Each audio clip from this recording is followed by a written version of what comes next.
Amin. Pagi hari ini kita mau mengucap syukur atas kebaikan Tuhan, atas kasih-Nya. Sungguh tak berkesudahan kasih setia Tuhan, tak habis-habisnya rahmat-Nya, bahkan selalu baru setiap waktu. Sungguh besar kasih setia Tuhan atas kehidupan kita semua. Mari kita bersyukur atas kebaikan Tuhan. Terima kasih Tuhan Yesus, kami diberikan kesempatan pagi hari ini untuk beribadah secara online, semua karena Tuhan Yesus baik. Di tengah krisis yang mengancam dunia ini, kami bersyukur anak-anak Tuhan dipelihara dengan sempurna. Kami tidak pernah ditinggalkan, kami selalu dipelihara dengan sempurna, makan, minum, pakai, Engkau cukupkan segala sesuatunya. Sungguh Engkau Allah yang luar biasa, baik. Pagi hari ini Bapa, kami datang kepadamu, menyerahkan sepenuhnya hidup kami hanya dalam tangan Tuhan, biar hati pikiran kami terus berpaut kepada Engkau, sehingga setiap pujian, penyembahan, setiap kebenaran firman Tuhan itu, Tuhan memberikan kekuatan buat kami. Dan puji-pujian itu menyenangkan hati-Mu, Tuhan. Layakan kami pagi hari ini, Tuhan Yesus, ampuni atas segala dosa salah kami, biar Tuhan murnikan kami, Tuhan menjadikan hidup kami semakin indah di hadapan-Mu. Karena untuk itulah kami hidup menyenangkan hatinya Tuhan saja. Terima kasih buat pagi hari ini. Kami mau memuji Tuhan dengan penuh sukacita. Haleluya. Amin. Puji akan nama Tuhan. Kita mau memuji Tuhan. Kita mau meninggikan nama Dia pagi hari ini. Bahwa nama Yesus itu penuh dengan kuasa. Nama Yesus itu penuh dengan hadiratnya yang dahsyat. Percaya bahwa ketika kita memperkatakan nama Yesus, apapun dapat terjadi. Amin. Karena di dalam Dia segala sesuatu yang tidak mungkin menjadi mungkin. Asalkan kita tetap percaya dan menaruh pengharapan teguh kepada Dia. Mari kita memuji Tuhan, kita mau bersyukur. Besarkan nama Tuhan, pujilah Dia. Kemurahannya besar, tiada terkira. Aku tak dapat balas betapa besar kasih-Nya. Oh, besarkanlah namanya. Sekali lagi, besarkan nama Tuhan. Besarkan nama Tuhan, pujilah Dia. Kemurahannya besar, tiada terkira. Aku tak dapat balas betapa besar kasih-Nya. Oh, besarkanlah namanya. Katakan dengan iman, Tuhan yang ajaib, Tuhan yang ajaib, Tuhan yang kuasa, Tuhan yang menolong hidupku. Haleluya. Tuhan yang ajaib, Tuhan yang kuasa, jiwaku ditebus oleh-Nya. Tuhan yang ajaib, Tuhan yang kuasa, Tuhan yang menolong hidupku. Haleluya. Tuhan yang ajaib, jiwaku ditebus oleh-Nya. Jiwaku ditebus oleh-Nya. Jiwaku ditebus oleh-Nya. Amin. Ya Tuhan yang ajaib, Tuhan yang penuh kuasa. Tidak ada yang dapat menolong kita selain Tuhan, ya, yang penuh kuasa. Manusia terbatas, namun tangan Tuhan tidak pernah terbatas untuk menolong setiap anak-anaknya. Amin. Kita bersyukur satu lagu pujian yang cukup lama namun memberkati kita semua. Jadi ketika saudara mulai lemah, saudara mulai bimbang, mulai takut, katakan, Tuhan yang ajaib, Tuhan yang kuasa. Katakan kepada jiwamu. Itu pun yang saya lakukan ketika sudah mulai lemah, ya mulai down. Katakan kepada jiwamu bahwa Engkau Tuhan yang ajaib, Engkau Tuhan yang kuasa, Engkau Tuhan yang menolong hidupku. Karena jiwa kita sudah ditebus, kita yang tadinya tidak punya pengharapan, kita menjadi punya pengharapan karena ada Yesus bersama dengan kita. Amin. Puji akan nama Tuhan. Baik, sebelum kita nanti melanjutkan ibadah kita, ada anak-anak sekolah minggu yang ingin menyanyi atau membaca firman Tuhan. Om David persilakan.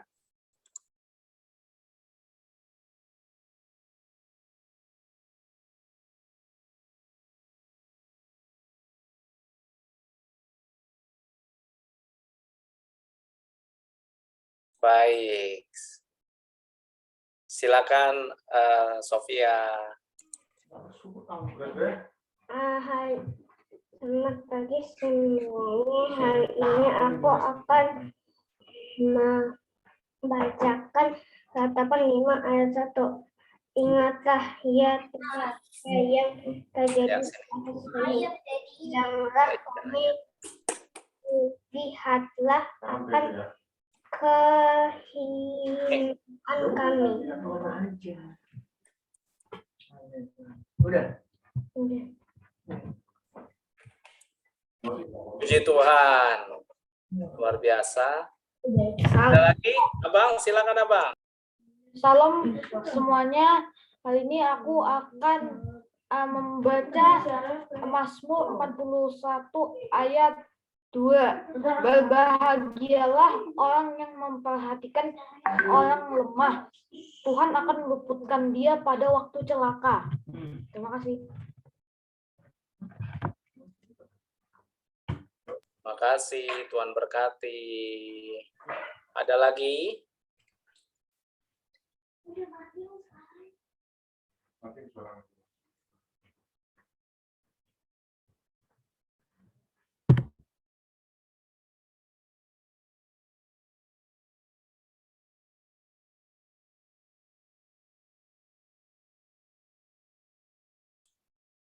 Ada lagi?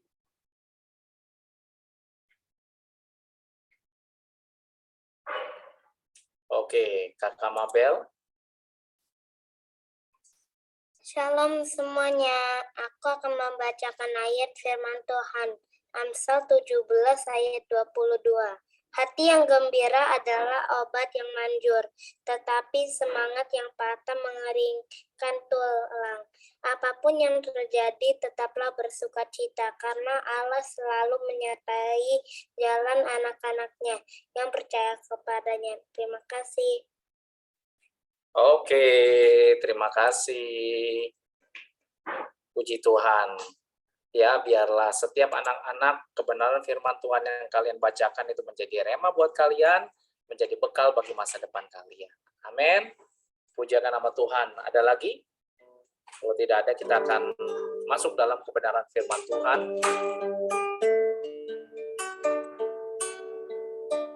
Terima kasih Tuhan Yesus buat segala kebaikan-Mu. Kami mengucap syukur kalau kami diberikan kesempatan untuk kami memuji-Mu, menyembah-Mu, bahkan merenungkan setiap kebenaran firman-Mu. Terima kasih Tuhan Yesus, Engkau sungguh Allah yang luar biasa, Allah yang dahsyat, Allah yang hidup, yang kami andalkan di dalam setiap jalan hidup kami. Tuhan Yesus, ampuni kami kalau kami seringkali mengandalkan diri kami, atau kami tidak percaya kepadamu. Ampuni kami. Tuhan, biarlah hidup kami senantiasa mengasihi Engkau. Biarlah senantiasa hidup kami menyenangkan hati-Mu. Karena untuk itulah kami hidup menyenangkan hati-Mu, Tuhan. Karena hidup kami bukan kami lagi, tapi Kristus yang hidup dalam hidup kami. Terima kasih Tuhan Yesus, terima kasih. Oh, mari kita bersyukur atas kebaikan Tuhan. Terima kasih Tuhan.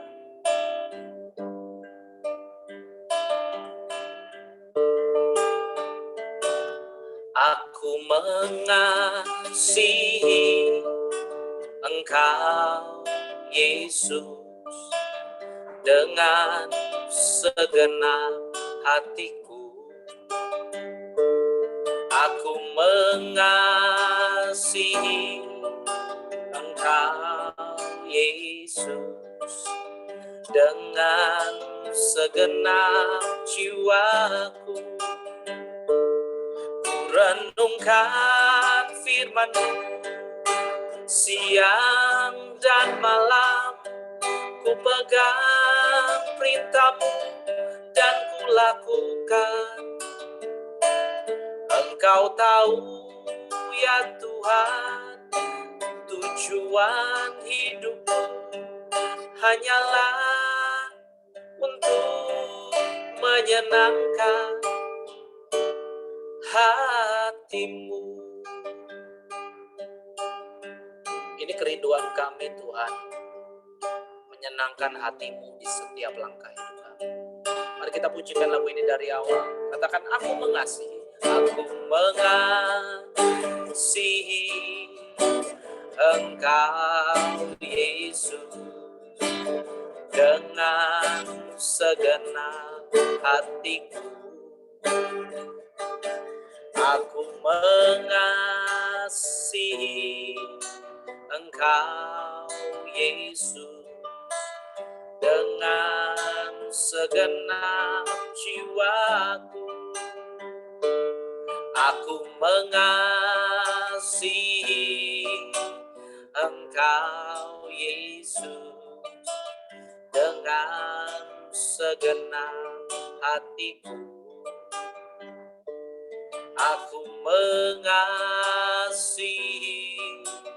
Engkau, Yesus, dengan segenap jiwaku.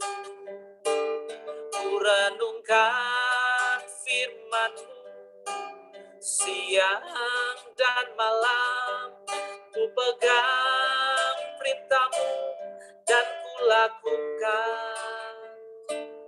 Engkau tahu ya Tuhan, tujuan hidupku hanyalah untuk menyenangkan hati-Mu.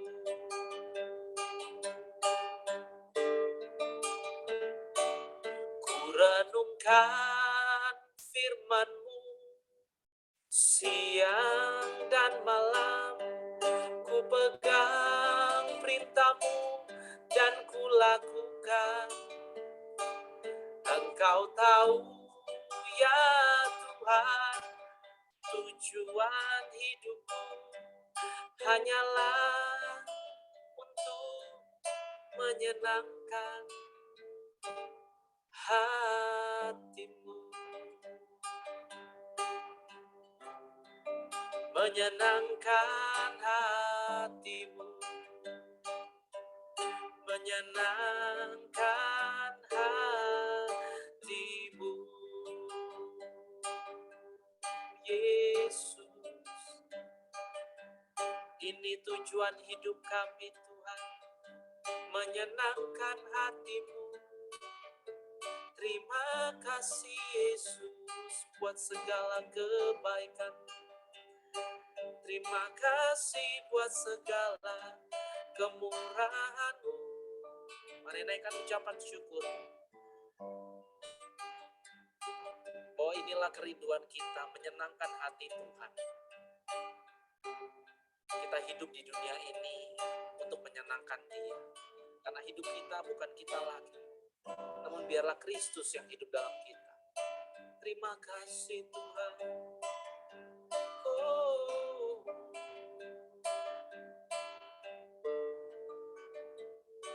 ku renungkan firman-Mu siang dan malam, ku pegang perintah-Mu dan ku lakukan. Engkau tahu ya Tuhan, tujuan hidupku hanyalah untuk menyenangkan hatimu, menyenangkan hatimu, menyenangkan hatimu. Biar ini yang menjadi kerinduan kami. Jemaat-Mu Tuhan, menyenangkan hatimu dalam setiap hal yang kami lakukan. Hanyalah untuk menyenangkan hati. Ampuni kami kalau seringkali kami memakai hidup kami, perkataan kami, sikap kami tidak menyenangkan hatimu. Bahkan seringkali menyakiti hatimu. Seringkali menyakiti hati sesama. Ampuni kami. Terus perbaharui hidup kami hari demi hari. Menjadi serupa segambar dengan Engkau. Sehingga hidup kami seperti surat yang terbuka yang dibaca semua orang. Orang lain boleh melihat Kristus dalam hidup kami. Terima kasih Tuhan Yesus untuk segala kebaikan. Pagi hari ini kami ingin dibaharui melalui kebenaran firman-Mu. Teduhkan setiap hati kami. Biar hati pikiran kami fokus kepadamu. Sehingga setiap kebenaran firman-Mu itu Tuhan menguatkan setiap kami. Kami yang lemah kami dikuatkan. Kami yang sakit kami disembuhkan. Kami yang kekurangan kami diberikan kelimpahan. Karena kami percaya Tuhan. Kami menyembah Allah yang hidup, Allah yang dahsyat. Allah yang sanggup melakukan segala perkara yang luar biasa. Terima kasih Tuhan. Berfirmanlah, urapi hamba-Mu yang akan membawakan firman-Mu. Biarlah Engkau saja yang mengurapi bibir mulutnya, sehingga setiap kebenaran firman-Mu itu Tuhan menjadi pegangan untuk kami menghadapi hari-hari ke depan bersama dengan Engkau. Terima kasih Bapa. Berfirmanlah karena kami siap mendengar. Dalam nama Yesus kami siap menyambut firman. Amin. Saya serahkan pada hamba-Nya.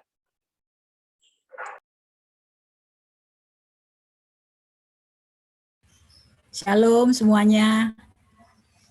Selamat pagi. Kita akan sama-sama merenungkan firman Tuhan pagi hari ini seperti judul yang sudah dibagikan. Kita mau belajar bagaimana menjadi orang percaya yang memiliki mental pemenang. Jadi orang percaya itu nggak cuman kita hidup dalam keselamatan yang Tuhan sediakan, tapi ada pertandingan yang selama kita hidup, kita akan menghadapi yang namanya pertandingan. Contohnya aja ketika seorang anak dilahirkan dari kandungan ibunya, ketika dia mau keluar ke dunia ini aja, dia mengadakan perlawanan. Dia mengerjakan bagiannya dia. Jadi kalau kita lihat proses kelahiran ya, proses persalinan yang terjadi, si ibu berjuang untuk berupaya dengan nafas yang ada, dan si anak juga di dalam kandungan itu juga berjuang dengan menendang sehingga dia bisa keluar. Jadi memang sudah sejak diciptakan, sejak kita dalam rahim ibu kita, itu kita sudah memulai perjuangan hidup gitu. Dan begitu lahir ke dunia, perjuangan itu juga nggak berhenti. Sehingga yang Alkitab tuliskan buat anak-anak Tuhan bahwa kita adalah orang yang lebih daripada orang-orang yang menang. Itu ditambah lagi bonus yang luar biasa. Dan kita mau renungkan pagi hari ini di dalam Roma 8. Bapak Ibu buka firman Tuhan sama-sama. Kita akan baca Roma 8 ayat 31 sampai dengan 39. Kalau Bapak Ibu punya waktu di rumah, coba renungkan satu pasal ini, Roma 8. Itu bagus sekali. Itu menguatkan iman kita, meluruskan cara pandang kita, bagaimana kita menyikapi hidup ini, dan menguatkan keyakinan kita semakin kita berani berjuang, kita nggak jadi orang yang mudah kalah, kita akan menjadi orang yang tangguh, orang yang tidak pernah menyerah. Nah, sekarang yang mau saya bagikan di bagian Roma 8 ayat 31 sampai 39, kalau di Alkitab kita itu judulnya di atas adalah tulisannya keyakinan iman. Kita akan merenungkan dalam tema tersendiri, yaitu mental pemenang atau jiwa pemenang. Jadi orang Kristen itu nggak cukup cuman kita setia, kita rajin, nggak cukup. tapi kita menjadi orang yang menang, bahkan orang yang lebih daripada orang yang menang. Kita akan baca sama-sama Roma 8, 31 sampai 39.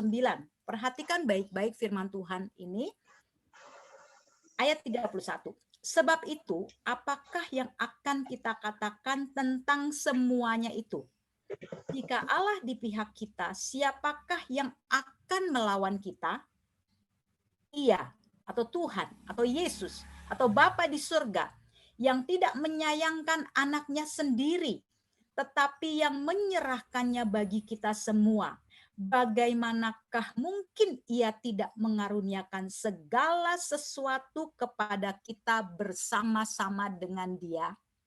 Siapakah yang akan menggugat orang-orang pilihan Allah?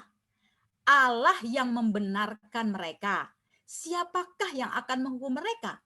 Kristus Yesus yang telah mati, bahkan lebih lagi yang telah bangkit, yang juga duduk di sebelah kanan Allah yang malah menjadi pembela bagi kita. Siapakah yang akan memisahkan kita dari kasih Kristus? Penindasan, atau kesesakan, atau penganiayaan, atau kelaparan, atau ketelanjangan, atau bahaya, atau pedang, seperti ada tertulis, oleh karena engkau kami ada dalam bahaya maut sepanjang hari. Kami telah dianggap sebagai domba-domba sembelihan. Tetapi dalam semuanya itu kita lebih daripada orang-orang yang menang oleh Dia yang telah mengasihi kita. Sebab aku yakin bahwa baik maut maupun hidup, baik malaikat-malaikat maupun pemerintah-pemerintah, baik yang ada sekarang maupun yang akan datang, atau kuasa-kuasa baik yang di atas maupun yang di bawah, ataupun sesuatu makhluk lain tidak akan dapat memisahkan kita dari kasih Allah yang ada dalam Kristus Yesus Tuhan kita. Kalimat yang ditulis di dalam Roma 8 ayat 31 sampai 39 ini Bapak Ibu, ini luar biasa banget, ditulis oleh Rasul Paulus yang kita tahu latar belakang dari Rasul Paulus itu mengalami berbagai tekanan hidup, berbagai aniaya, berbagai serangan, berbagai hal yang istilahnya di ujung tombak kehidupannya dia. Jadi seringkali mungkin kebanyakan orang melihat begini loh Bapak Ibu. Ketika kita sudah menjadi orang percaya, ketika kita sudah sungguh-sungguh ikut Tuhan, tapi kenapa kehidupan kita tuh ditempa, diperhadapkan dengan hal-hal tuh yang nggak enak, hal-hal yang sulit, hal-hal yang menakutkan, hal-hal yang menyakitkan. Kita sebagai orang percaya diajari nama Tuhan, jangan fokus kepada hal-hal yang sedang kita hadapi saat ini. Tapi ingat, lihat di ujungnya. Karena seorang pemenang itu tidak akan pernah menyerah Bapak Ibu. Nggak mungkin seorang pemenang itu nggak ada peperangan, nggak mungkin. Makanya istilah dunia, kalau Bapak Ibu pernah dengar ya, mungkin seringkali kita dengar bahwa istilah dunia begini, ada orang lahir, oh dia terlahir sebagai pemenang. Oh dia terlahir memang sudah jadi sultan. Oh dia terlahir sudah jadi orang yang berhasil. Itu saya mau bilang itu sesat. Karena itu nggak alkitabiah. Mungkin yang dimunculkan pada waktu itu keberhasilannya. Mungkin yang dimunculkan pada waktu itu kemenangannya. Tapi tidak pernah diperlihatkan atau tidak pernah kita ketahui proses yang terjadi. Jadi untuk menjadi seorang pemenang, itu nggak bisa ditawar, tetap harus menjalani satu proses. Seperti yang saya ilustrasikan tadi, ketika seorang bayi mau dilahirkan, di dalam perut itu ada satu proses perjuangan sehingga dia bisa keluar. Jadi bukan saja si ibu yang berusaha untuk mengeluarkan bayi yang dalam kandungannya, tapi si bayi ini pun juga memiliki perjuangan untuk dia bisa keluar dari kandungan ibunya. Disitulah awal mulainya namanya perjuangan jadi seorang pemenang. Nah, yang perlu kita ingat pagi hari ini, saya mau bagikan ada beberapa hal Bapak Ibu untuk kita tahu bahwa ada hal-hal yang perlu kita catat baik-baik ya. Seperti saya tadi bilang bahwa kita nggak serta-merta menjadi orang yang pemenang bisa berhasil apa saja, pokoknya memang sudah terlalu seperti itu saya patahkan perkataan itu karena itu tidak alkitabiah. Jadi ada hal yang perlu kita ketahui ya. Yang pertama ini yang perlu Bapak Ibu sadari dan ingat baik-baik, di dalam Roma 3 ayat 23 berbunyi demikian. Saya bacakan saja, boleh dicatat. Karena semua orang telah berbuat dosa dan telah kehilangan kemuliaan Allah. Itu sudah tertulis di dalam Alkitab. Bahwa kita semua ini, awalnya kita ini orang yang berdosa. Kita bisa lihat Daud, kita bisa lihat Yusuf, siapapun orang-orang pemenang-pemenang dalam Alkitab. Alkitab menuliskan awal mulanya sebelum kita mengalami keselamatan, sebelum orang-orang tersebut mengenal Tuhan, kita nih orang-orang berdosa yang patut dibinasakan, yang patut itu tidak mendapat kesempatan kasih karunia.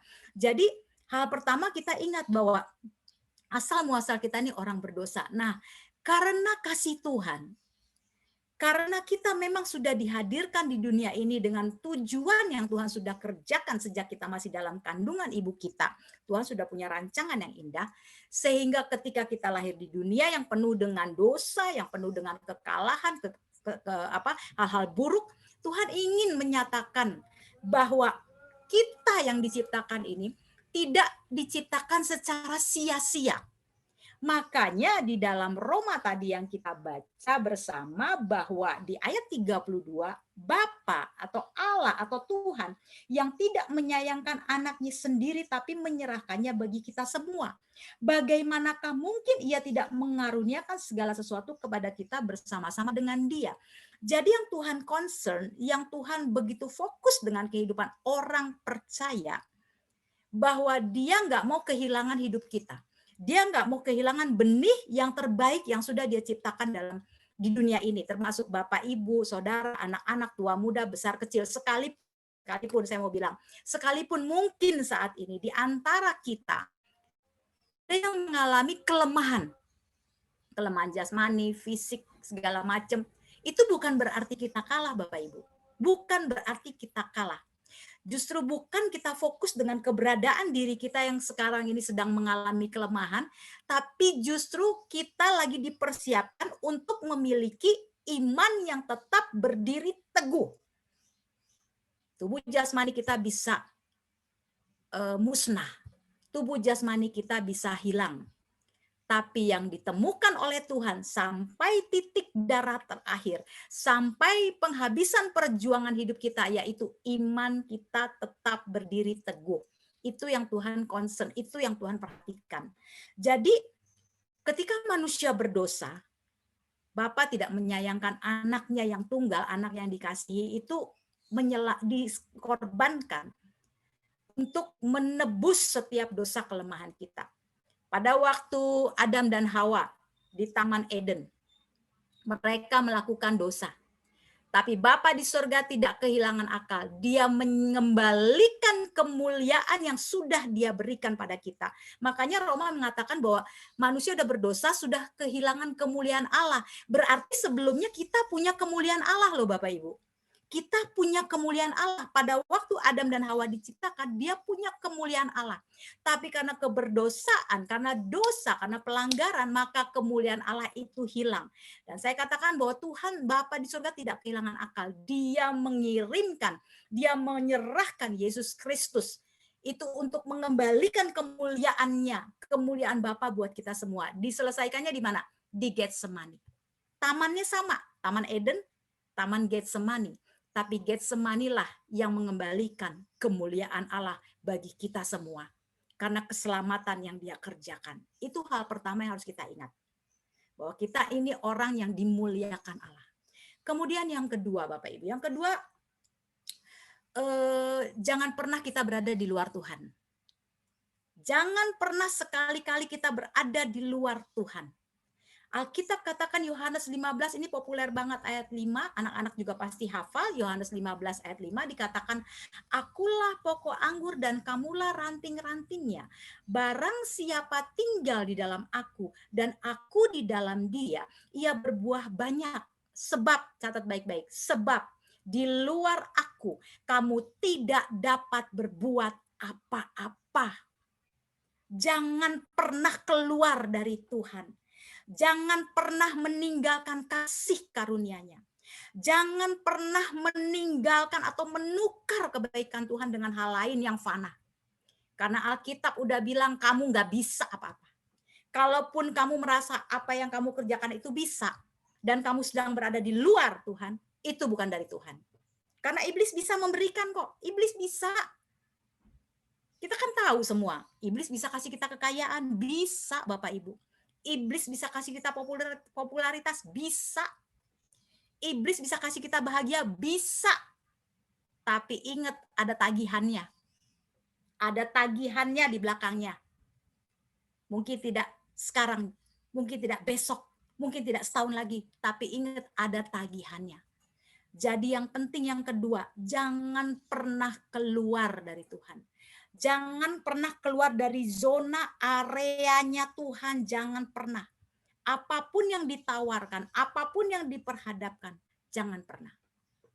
Saya mungkin pernah menyaksikan ketika kami bertubi-tubi, ya kalau mau dibilang bertubi-tubi, tapi saya setelah merenungkan firman ini, saya merasa itu bukan bertubi-tubi. Tuhan lagi mau lihat keyakinan iman kami berdua itu tetap setia sama Tuhan nggak?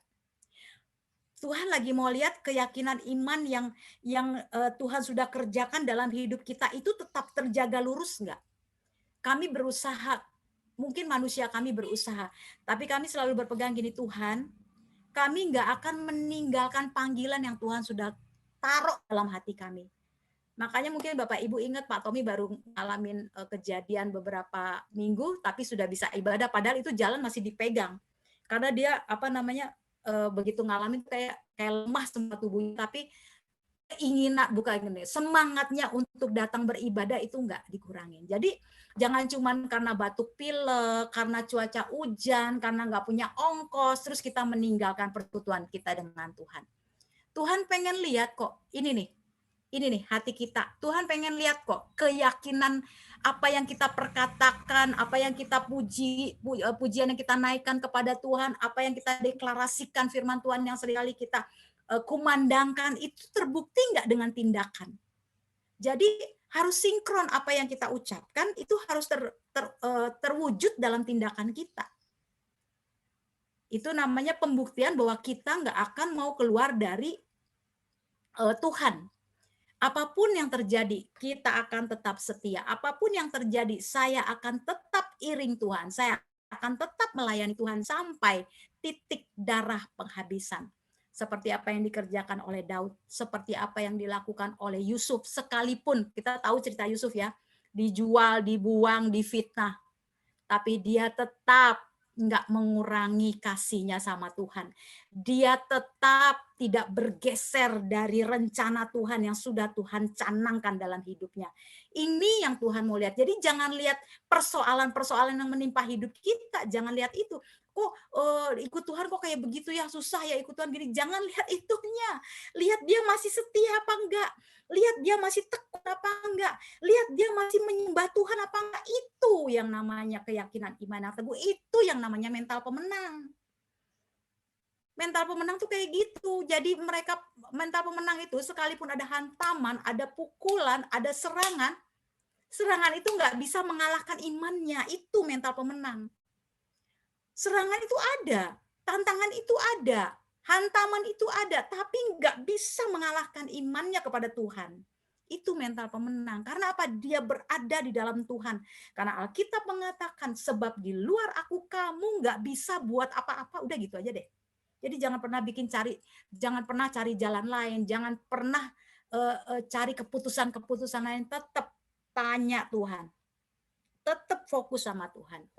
Jadi waktu kejadian yang Pak Tommy saya ceritakan itu, waktu Pak Tommy ngalamin seperti itu kan, kemarin aku ngobrol sama suster yang home care ke rumah, susternya bilang ini, Bu, golden time-nya orang stroke itu antara 4 jam sampai 6 jam, golden time-nya.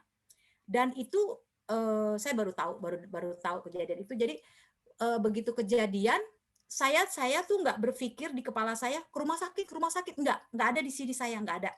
Saya cuma bilang, berdoa apa? Pak Tommy juga nyebut firman, berdoa. Jadi nggak ada di otak saya tuh, rumah sakit, ayo cari rumah sakit terdekat, ini harus ditolong. Nggak ada, benar, tidak ada di sini. Tapi Tuhan tahu loh, Tuhan tahu, Tuhan pakai siapa? Ini nih anak-anak saya yang lagi nemenin saya nganterin ke Bogor, mereka yang sibuk cari rumah sakit.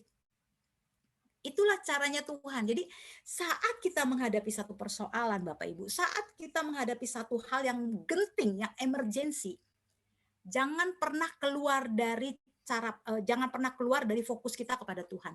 Nanti Tuhan sendiri yang bikin jalan. Nanti Tuhan sendiri yang menyediakan apa-apa buat kita. Ini yang saya mau bagikan. Jadi jangan pernah keluar dari Tuhan. Karena di luar Tuhan kita nggak bisa buat apa-apa. Tuhan yang akan buat apa-apa ketika kita berada dalam Tuhan. Itu yang kedua. Yang berikutnya. Yang berikutnya yang perlu kita perhatikan itu di dalam Yeremia 17, ini ayat populer juga. Yeremia 17 ayat 5 sampai 6 berbunyi demikian.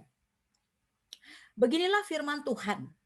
Terkutuklah orang yang mengandalkan Tuhan, yang mengandalkan kekuatannya sendiri, dan yang hatinya menjauh daripada Tuhan. Ia akan seperti semak bulus di padang belantara, ia tidak akan mengalami datangnya keadaan baik. Ia akan tinggal di tanah angus, di padang gurun, di negeri padang asin yang tidak berpenduduk. Yang ketiga, dijauhkanlah dari kita orang percaya untuk mengandalkan kekuatan, mengandalkan keuangan, mengandalkan nama baik, mengandalkan prestasi, mengandalkan jabatan, mengandalkan titel kita. Jangan. Alkitab katakan bahwa kita akan seperti semak bulus, bahkan tidak akan mengalami keadaan baik, enggak akan. Jadi yuk kita andalkan Tuhan. Andalkan Tuhan karena Tuhan bisa diandalkan. Dia yang menciptakan kita, dia yang menciptakan bumi ini, dia yang mengontrol hidup kita, dia yang memberi nafas kita, nafas kehidupan kita. Dia pegang kendali Bapak Ibu. Jadi jangan pernah andalkan. Oh saya punya banyak uang, bisa masuk rumah sakit A, rumah sakit B. Cari dokter terbaik. Enggak. Saya cuma bilang Tuhan tolong. Berikan kami hikmat apa yang harus kami kerjakan. Kami mulai menyembah, memperkatakan firman, menyembah, berdoa, firman, menyembah doa sepanjang jalan dari Bogor. Akhirnya anakku bilang gini, Mak, kita ke sini ada rumah sakit deket nih, di deket tol tuh rumah sakit EMC. Siapa keputusan itu terjadi? Bukan dari kami berdua, tapi Tuhan yang pakai orang-orang yang ada di sekitar kami untuk membawa kami ke situ. Kami melihat begini, benar ya, ketika kami mengandalkan Tuhan, ketika kami berada di dalam areanya Tuhan, Tuhan yang sibuk Bapak Ibu membuka jalan buat kita. Di depan kita sepertinya tembok. Saya sampai cerita sama Pak Tommy, tahu nggak Pak, waktu pada kejadian itu saya berpikir ini waktunya kamu pulang ke sorga. Sampai sempat cek gitu, Tuhan jangan sekarang, saya bilang gitu. Karena Pak Tommy keadaannya tuh udah pucet, udah matanya setengah merem gitu. Kalau mungkin itu kan kata suster, kalau kondisi kayak gitu oksigennya berkurang di kepala kan bisa kehilangan kesadaran kan. Saya berpikir Tuhan, apa ini waktunya dia? Terus saya bilangin Tuhan jangan sekarang. Jangan sekarang Tuhan. Saya bilang gitu aja. Udah terus kita mulai doa firman, menyembah Tuhan. Jadi hal itu yang harus kita perhatikan Bapak Ibu. Bahwa kita ini punya kemuliaan Allah pada mulanya. Dan Tuhan kembalikan itu buat kita. Karena keselamatan, karena pengorbanan Yesus. Yang kedua, jangan pernah keluar dari Tuhan. Jangan pernah cari jalan lain. Tetap tinggal di dalam Tuhan. Karena di dalam Dia kita bisa berbuat apa-apa. Karena Tuhan punya apa-apa buat kita. Yang ketiga, andalkan Tuhan karena Dia memang bisa diandalkan. Dan saya mau bagikan bagian terakhir adalah gini. Hal apa saja yang bisa menjadikan kita pribadi yang memiliki mental pemenang? Hal apa saja yang kita bisa dapati untuk menjadi pribadi yang memiliki jiwa seorang pemenang? Dicatat aja, mari kita buka poin yang pertama. Hal apa saja yang kita bisa dapatkan untuk kita bisa menjadi memiliki mental seorang pemenang, memiliki jiwa pemenang. Roma 8 ayat 31-34. Masih di dalam Roma. Tadi kita sudah baca ya, Roma 8 ayat 31-34. Saya akan bacakan lagi di ayat 31 sampai 34, Roma 8 yang kita baca tadi. Sebab itu apakah yang akan kita katakan tentang semuanya itu? Jika Allah di pihak kita, siapakah yang akan melawan kita? Itu harga mati. Ia yang tidak menyayangkan anaknya sendiri, tetapi yang menyerahkannya bagi kita semuanya. Bagaimanakah mungkin ia tidak mengaruniakan segala sesuatu kepada kita bersama-sama dengan Dia? Siapakah yang akan menggugat orang-orang pilihan Allah? Allah yang membenarkan mereka. Siapakah yang akan menghukum mereka? Kristus Yesus yang telah mati, bahkan lebih lagi yang telah bangkit, yang juga duduk di sebelah kanan Allah, yang malah menjadi pembela kita. Jadi yang pertama, yang bisa menjadikan, yang bisa membuat kita menjadi pribadi yang memiliki mental pemenang, jiwa pemenang adalah berpihaklah pada Tuhan.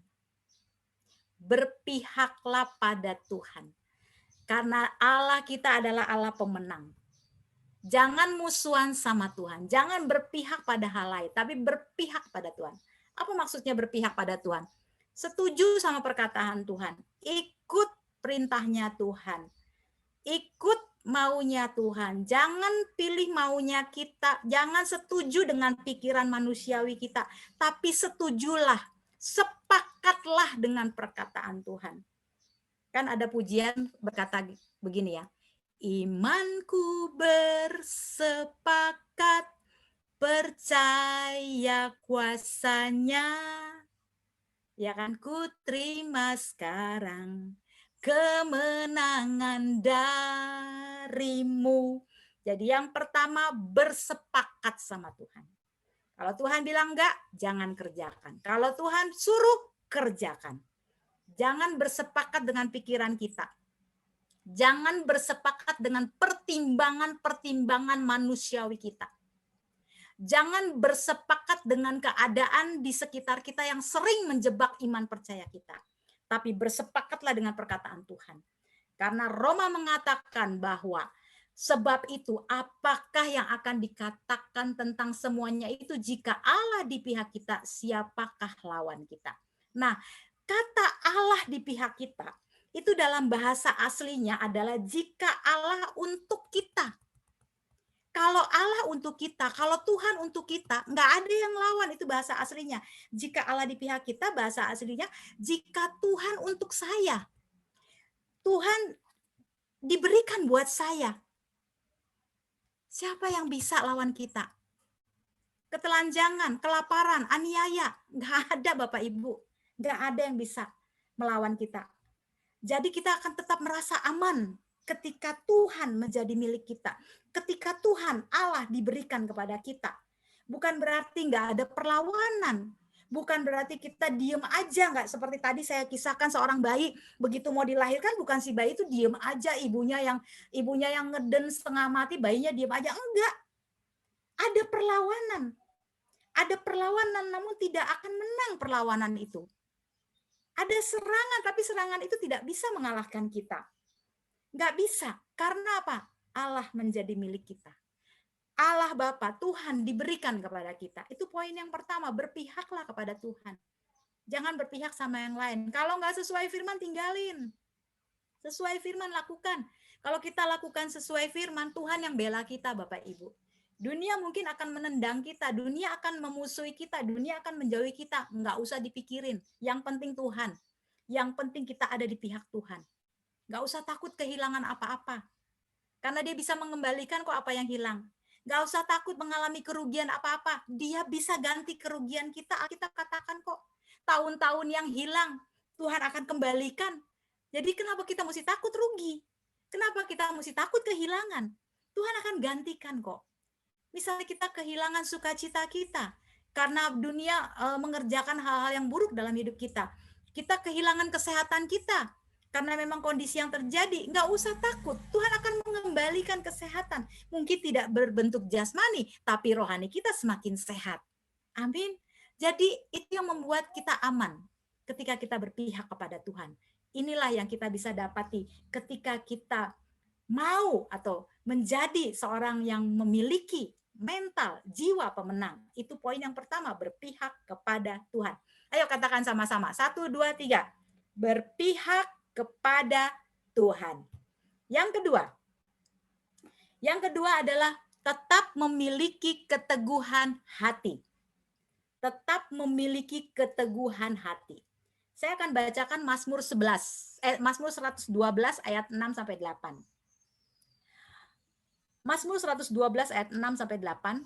Sebab ia tak akan goyah untuk selama-lamanya. Orang benar itu akan diingat selama-lamanya. Yang ingat siapa? Tuhan akan ingat kita. Ia tidak takut kepada kabar celaka. Hatinya tetap penuh kepercayaan kepada Tuhan. Hatinya teguh. Ia tidak takut sehingga ia memandang rendah para lawannya. Saya nggak tahu saat ini Bapak Ibu sedang menghadapi musuh-musuh apa aja. Saya nggak tahu. Tapi firman ini mengingatkan kita semua. Untuk orang-orang benar, dia akan menganggap rendah lawannya. Entah lawanmu saat ini persoalan keuangan, entah lawanmu ini saat ini persoalan sakit penyakit, atau konflik, atau masalah-masalah, perlawanan-perlawanan, lawan-lawanmu mungkin seperti itu bentuknya, bukan musuh seperti pada waktu Daud berperang. Tapi ingat dikatakan bahwa sebab ia tidak akan goyah selama-lamanya. Nggak akan goyah. Nggak akan digoyahkan. Karena kita memiliki keteguhan hati. Ayat berikutnya di Ibrani 12 ayat 1-7 akan saya bacakan. Untuk poin yang kedua, keteguhan hati. Ibrani 12 ayat 1-7. Karena kita mempunyai banyak saksi. Bagaikan awan yang mengelilingi kita. Marilah kita menanggalkan semua beban dosa yang begitu merintangi kita. Kalau masih ada beban dosa yang merintangi hidup kita, yuk datang sama Tuhan supaya nggak jadi beban. Ketika kita datang kepada Tuhan, kita nggak bawa beban kita, tapi kita bawa kekuatan percaya kita kepada Tuhan. Marilah kita menanggalkan semua beban dosa yang begitu merintangi kita dan berlomba dengan tekun dalam perlombaan yang diwajibkan bagi kita. Jadi perlombaan iman yang saat ini Bapak Ibu hadapi itu kewajiban. Bukan kebetulan karena punya permasalahan, enggak, kewajiban. Marilah kita melakukannya dengan apa? Mata yang tertuju kepada Yesus yang memimpin kita dalam iman dan yang membawa iman kita itu kepada kesempurnaan. Yang dengan mengabaikan kehinaan, tekun memikul salib ganti sukacita yang disediakan bagi dia yang sekarang duduk di sebelah kanan tahta Allah. Ingatlah selalu akan dia yang tekun menanggung bantahan yang sehebat itu terhadap dirinya dari pihak orang-orang berdosa, supaya jangan kamu menjadi lemah dan putus asa. Kurang hinanya apa Tuhan Yesus ketika dia harus menjalani penyalipan? Kurang dilecehkan seperti apakah Yesus pada waktu dia harus memikul salib tanpa mengenakan pakaian? Kurang direndahkan seperti apa? Tapi dia tidak memusingkan, dia mengabaikan, dikatakan dia mengabaikan kehinaannya, bahkan dia tekun memikul salib. Lah, kita baru digosipin, kita baru dilecehkan, kita baru dihina sedikit aja nggak seperti Tuhan Yesus. Udah sakit hatinya sampai ke ubun-ubun, sampai ke telapak kaki. Kemarin saya sempat ngobrol sama Ibu Tati, cerita. Saya bersyukur pengalaman hidup kami, khususnya saya dan Pak Tommy, itu memberkati Ibu Tati. Ibu Tati bilang gini, Bu, saya banyak belajar dari keadaan Ibu. Bagaimana orang menghina Ibu, bagaimana orang memfitnah Ibu, bagaimana orang melecehkan Ibu, tapi Ibu tetap mengasihi orang itu. Ya karena Tuhan yang kasih contoh. Jadi saya cuma mau ikutin aja Tuhan. Kalau kita bilang kita murid Tuhan, ya harus contoh Tuhannya. Lah Tuhan kurang apa? Dihina, dilecehkan, direndahkan. Dia tetap tekun memikul dan mengabaikan kehinaan. Bahkan dikatakan memikul salib ganti apa? Sukacita yang disediakan bagi dia yang sekarang duduk di sebelah kanan. Ingat selalu akan dia. Ingat Tuhan. Tuhan pernah ngalamin hal itu. Tuhan pernah dilecehkan, Tuhan pernah dihina, Tuhan pernah difitnah, Tuhan pernah dijual. Ingat, bahkan dia apa? Menanggung bantahan yang sehebat itu terhadap dirinya dari pihak orang-orang berdosa supaya jangan kamu menjadi lemah dan putus asa. Ketika kita membuka pintu kemarahan, ketika kita membuka pintu kekecewaan, ketika kita membuka pintu kejengkelan hati kita akan menjadi orang yang lemah. Pasti kita akan menjadi orang yang mudah drop iman kita. Tapi saat kita mengabaikan, kita mengingat akan karya Tuhan, kita mengingat akan apa yang Yesus perbuat, perjalanan Yesus di kayu salib, kita akan tertawa dengan persoalan kita. Seperti yang Ibrani tuliskan, bahwa dikatakan salibnya dia ganti dengan apa? Sukacita yang disediakan. Ini poin yang kedua, bahwa yuk miliki keteguhan hati supaya kita menjadi orang yang memiliki mental pemenang. Bukan yang ece-ece, bukan orang Kristen yang sedikit-sedikit tersinggung, sedikit-sedikit marah, sedikit-sedikit kesel, sedikit-sedikit ngambek. Sorry, itu udah nggak boleh ada di jemaat. Itu tidak boleh ada di orang-orang yang saat ini, pagi ini mendengar firman Tuhan. Karena saya mau kasih tahu, itu pekerjaan iblis untuk melemahkan imanmu, untuk mengambil, menukar kemuliaan yang sudah Tuhan sediakan. Bayangin kemuliaan Allah loh. Masa cuma hanya karena perkara sepele, hanya karena kita kurang keuangan, hanya kita sakit, kita menukar kemuliaan kita sama kemuliaan yang sudah Bapak berikan. Jangan Bapak Ibu, jangan. Jadi itu poin yang kedua, tetap memiliki keteguhan hati. Yang terakhir, kita buka dalam 2 Timotius 4 ayat 7. Poin yang terakhir.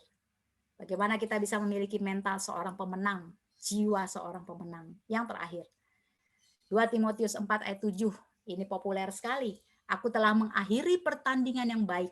Aku telah mencapai garis akhir dan aku telah memelihara iman. Mental juara, mental pemenang, jiwa seorang juara, jiwa seorang pemenang. Itu apa? Tetap menjaga tekadnya untuk menyelesaikan sampai garis akhir. Harus tetap memiliki tekad yang bulat. Bukan tekad yang setengah. Bukan tekad yang udah bolong-bolong. Tekad yang bulat. Tetap terjaga. Punya komitmen untuk menyelesaikan, mencapai garis akhir. Dan aku telah memelihara iman.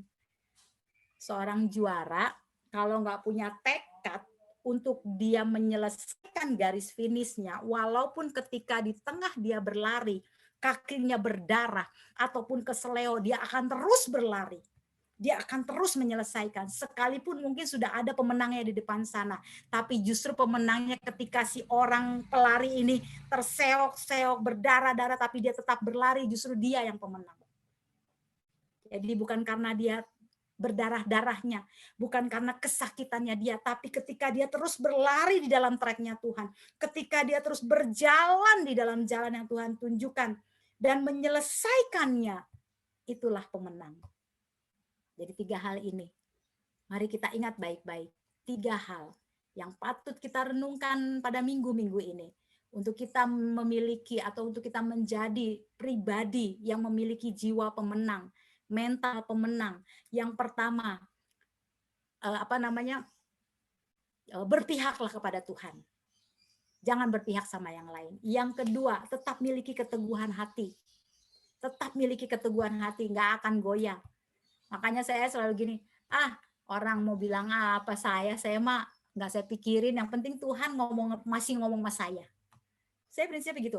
Orang mau bilang menilai saya apa, menilai Pak Tommy apa, saya nggak pikir. Yang penting saya masih bisa ngobrol sama Tuhan, Tuhan masih bisa bicara sama saya. Selesai buat saya. Jadi hidup saya hanya fokus kepada Tuhan, melakukan apa yang Tuhan mau. Jadi jauh tuh, panah-panah tuh yang memanah pikiran kita yang menyerang ini itu, sorry, jauh. Saya udah nggak di situ, saya udah lari jauh. Nah itu, yang ketiga adalah apa? Terus pelihara tekad yang bulat untuk menyelesaikan pertandingan yang saat ini sedang Tuhan izinkan terjadi dalam hidup kita.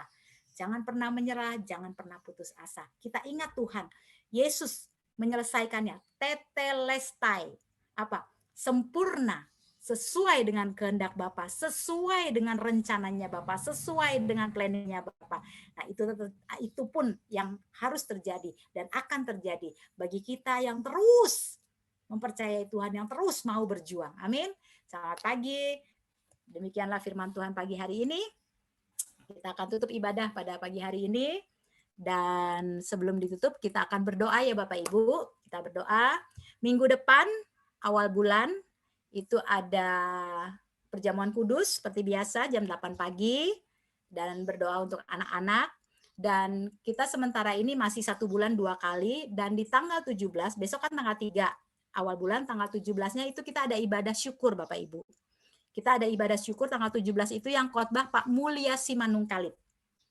Saya udah menghubungi beliau dan beliau bersedia. Jadi minggu pertama perjamuan kudus, minggu ketiganya tanggal 17 itu akan dilayani oleh Pak Mulya Simanungkalit. Kita ada ibadah ucapan syukur di tanggal 17 itu untuk mengucap syukur 1 tahunnya Pak Nus. Karena kita bersyukur bahwa Pak Nus menyelesaikan pertandingan iman dengan baik dan itu patut dicontoh oleh kita Bapak Ibu. Bukan cuma keluarganya, kita harus mencontoh juga hal-hal yang baik. Amin. Bukan berarti kita mengenang orang-orang yang sudah mati, tidak. Tapi kita mengingat perjuangan Pak Nus sejak gereja Sungai Yordan dirintis. Karena beliaulah orang yang mendampingi Pak Tommy sampai titik nafasnya dia yang terakhir. Dia tidak pernah lelah dalam keterbatasannya dan itu menjadi satu pengingat buat kami. Jadi tanggal 17 kita akan dilayani oleh Bapak Pendeta Mulya Simanungkalit dan tanggal 3 Januari ada perjamuan kudus dan doa untuk anak-anak. Mari kita berdoa. Kita akan berdoa, tetap berdoa untuk Ibu Vera dalam kondisi kesehatannya, tetap ada sukacita Allah mengalir, Ibu Vera tetap semangat, nggak apa-apa walaupun dalam keterbatasannya, tapi di telinganya pasti dengar akan firman Tuhan. Pikirannya pasti juga merenungkan firman Tuhan. Dan anak-anak sudah masuk sekolah semua anak-anak ya. Sudah onsite semua anak-anak. Kita akan berdoa buat anak-anak ya. Udah onsite semua ya sekolah. Udah masuk. Udah libur, Oma. Oh iya libur naik kelas ya? Naik kelas. Oh iya betul. Mereka libur ya naik kelas ya. Nanti Juli baru mulai sekolah kalau nggak salah ya. Baik, kita juga akan berdoa untuk Rita yang saat ini ada di negeri orang, di negeri bunga kincir angin. Dia ada jauh di sana, cuman wajahnya tetap ada di Zoom ini. Kita berdoa untuk setiap tugas-tugasnya. Anak-anak apa yang mau doain? Opa,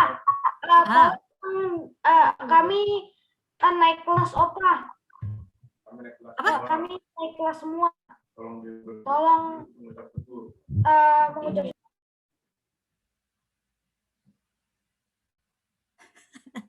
nggak jelas. Oke, nanti Oma Udah naik kelas semua, Oma. Kemarin udah bagi rapot. Mau mengucap syukur. Oh, luar biasa. Mabel, Damian juga naik kelas udah ya. Oke, luar biasa. Baik, kita mau satu dalam doa, kita berdoa. Mari kita tundukkan kepala. Bapa di surga, terima kasih buat hari ini. Kami boleh menyelesaikan ibadah pagi hari ini. Terima kasih untuk penyertaan-Mu, pimpinanmu, sehingga kami boleh selesai semua mendengarkan perkataan-Mu. Dan pagi hari ini kami berdoa, mengucap syukur Tuhan untuk hari Minggu ini. Kalau anak-anak kami yang bersekolah, mereka sudah menerima raport dan semuanya naik kelas. Terima kasih Tuhan, Tuhan sudah menyertai mereka, terima kasih Tuhan.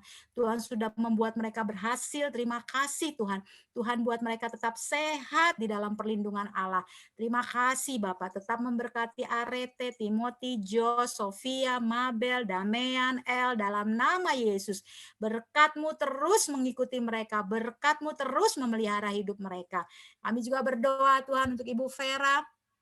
Tetap kami berdoa biar ada roh sukacita, damai sejahtera, penghiburan dari Bapa memenuhi Ibu Vera dalam nama Yesus. Di dalam pembaringannya dia boleh merasakan hadirat Tuhan. Di dalam pembaringannya dia boleh merasa sukacita Allah melimpah dalam kehidupannya. Kesehatan Kau pulihkan dari waktu ke waktu sehingga tetap kuat di dalam anugerah Tuhan. Berdoa juga untuk suster yang terus mendampingi, yang membantu Ibu Vera untuk bisa dengar firman Tuhan. Berikan berkat-Mu atas Ursula Tuhan, kesehatan, kekuatan, sukacita, damai sejahtera. Kami juga berdoa Tuhan untuk Rita yang saat ini sedang bertugas di negara orang, di Amsterdam Tuhan. Tetap kami berdoa mohon pimpinan-Mu, tuntunan-Mu Tuhan, perlindungan-Mu, kesehatan, penjagaan-Mu Tuhan, supaya setiap hal yang diperhadapkan dalam pekerjaannya, tugas-tugasnya, semua dikerjakan selesai dalam ketepatan waktunya Tuhan. Dalam nama Yesus, setiap urusan, rencana apapun yang ada dalam hidupnya Bapak, Engkau yang menjadi penuntun. Terima kasih Tuhan, kami juga berdoa untuk keluarga besar Bapak Ibu Tambunan, beserta Pak Fritz yang ada ditinggalkan Tuhan. Kami berdoa Bapak, biar kasih anugerah Allah memberkati mereka, penghiburan, damai sejahtera, sukacita Allah itu melimpah di dalam kehidupan keluarga Bapak Ibu Tambunan dan Bapak Ibu Storus Tuhan. Dalam nama Yesus, Ando yang tidak bersama dengan kami, Andre dan istri dan anak-anak juga Tuhan, Kau berkati Tuhan. Dalam tugas-tugas, pelayanan, tanggung jawab juga Tuhan memberkati. Kami juga berdoa untuk Ibu Tati Tuhan, terus Bapak, kami minta penyertaan-Mu, penyediaan-Mu Tuhan, kesehatan daripada Allah, melimpah, kekuatan tetap ada dalam Ibu Tati, sukacita daripada Tuhan penuh sehingga dia tetap merasakan kehadiran Tuhan, merasakan sukacita, tidak merasa sendiri, tapi ada Allah yang mendampingi kehidupannya Tuhan dalam tugas pekerjaan hari-harinya. Kami juga berdoa untuk Oma Nafi Tuhan, mari Bapa berkati Oma Nafi dalam masa tuanya, tapi jiwanya tetap bergairah dalam Tuhan, tetap memiliki sukacita, damai sejahtera melingkupi kehidupan Oma Nafi dalam nama Yesus. Kami berdoa juga untuk keluarga Mega, David, dan kedua putra-putrinya Tuhan. Engkau berkati Tuhan setiap tugas, tanggung jawab, anugerah Allah yang melimpah dalam kehidupannya, kekuatan dari Bapa memampukan mereka Tuhan untuk tetap berpegang teguh kepada firman-Mu dan melakukan hal-hal yang luar biasa di dalam Engkau. Berdoa untuk Hana, Henry, dan El Tuhan, Kau berkati Tuhan dalam pekerjaan, tugas, tanggung jawab Bapa. Kami minta kekuatan daripada Tuhan, damai-Mu melimpah, sukacita Allah mengalir, dan tidak pernah putus dalam kehidupan mereka. Terpujilah Bapa, kami juga berdoa Tuhan untuk keluarga kami. Kami tahu Tuhan, tanpa Tuhan, di luar Tuhan, kami tidak akan mampu berbuat banyak Tuhan. Tapi kami tahu ketika kami berada dalam Engkau Tuhan, kami dimampukan, kami dikuatkan, kami dihibur, kami diberikan sukacita, kami diberikan damai sejahtera daripada-Mu. Terima kasih Tuhan Yesus. Ini syukur kami pagi hari ini, dan kami mau berdoa seperti doa yang Tuhan Yesus ajarkan. Bapa kami yang ada di sorga, dikuduskanlah nama-Mu, datanglah kerajaan-Mu, jadilah kehendak-Mu di bumi seperti di sorga. Berikanlah kami pada hari ini makanan kami yang secukupnya, dan ampunilah kami akan kesalahan kami, seperti kami juga telah mengampuni orang yang bersalah kepada kami. Dan janganlah bawa kami ke dalam pencobaan, tetapi lepaskanlah kami daripada yang jahat, karena Engkaulah yang mempunyai kerajaan dan kuasa dan kemuliaan sampai selama-lamanya. Mari kita angkat kedua tangan kita, Bapak Ibu, anak-anak sekalian, arahkan hati kita kepada Tuhan. Karena Tuhanlah yang memberikan segalanya. Karena Tuhan yang menyediakan segalanya buat kita. Kamulah bangsa yang terpilih, imamat yang rajani. Bangsa yang kudus, umat kepunyaan Allah sendiri yang dipanggil dari gelap kepada terangnya yang ajaib untuk melakukan perbuatan-perbuatan yang besar. Tuhan memberkati engkau dan melindungi engkau. Tuhan menyinari engkau dengan wajahnya dan memberikan engkau kasih karunia. Tuhan menghadapkan wajahnya kepadamu dan memberikan engkau damai sejahtera. Kami terima dengan iman semua berkat yang Tuhan sediakan atas kami. Semua perkataan-perkataan firman yang kami dengar pagi hari ini. Kami imani dan berikan kami kekuatan untuk kami melakukannya Tuhan. Supaya kami menjadi pribadi yang memiliki mental juara, mental pemenang di dalam nama Yesus. Yang terima dan percaya berkat Tuhan dalam nama Yesus, sama-sama katakan amin. Selamat pagi. Sampai ketemu minggu depan.